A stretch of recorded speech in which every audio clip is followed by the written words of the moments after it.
छत्तीसगढ़ की राजधानी रायपुर में कांग्रेस का राष्ट्रीय अधिवेशन हो रहा है। देश भर से कांग्रेस के नेता शामिल हुए हैं। पहले सूचना थी कि राहुल गांधी दोपहर 2 बजे के बाद पहुंचेंगे, लेकिन अचानक उनके आने पर संशय हो गया है। महाधिवेशन में स्टीयरिंग कमेटी की बैठक शुरू हो गई है। राष्ट्रीय अध्यक्ष मल्लिकार्जुन खड़गे की अध्यक्षता कर रहे हैं। स्टीयरिंग कमेटी की बैठक में महत्वपूर्ण नीतियों पर चर्चा हो रही है। शाम 4 बजे सब्जेक्ट कमेटी की बैठक होगी, जहां 6 प्रस्तावों पर चर्चा होगी। राहुल के देर के आने की वजह से माना जा रहा है कि वो स्टीयरिंग कमेटी की बैठक में हिस्सा नहीं ले पाएंगे।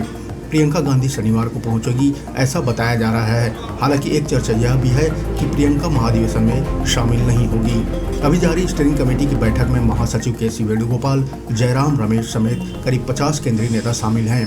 कांग्रेस के आगामी कार्यक्रमों की रणनीति इस बैठक में तय होगी। सबसे महत्वपूर्ण होगा CWC का चुनाव। ये चुनाव होगा भी या नहीं, इस पर चर्चा की जाएगी। दिन भर इस बैठक के बाद शाम के वक्त सब्जेक्ट कमेटी की बैठक होगी, जिसमें तय किया जाएगा कि इस अधिवेशन में किन बड़े बड़े विषयों पर चर्चा की जानी है।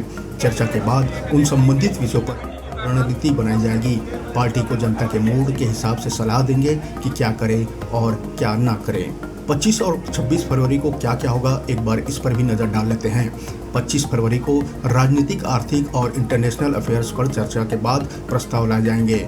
26 फरवरी को ही कृषि, किसान कल्याण, युवा रोजगार और शिक्षा तथा सामाजिक न्याय और सशक्तिकरण पर चर्चा होगी।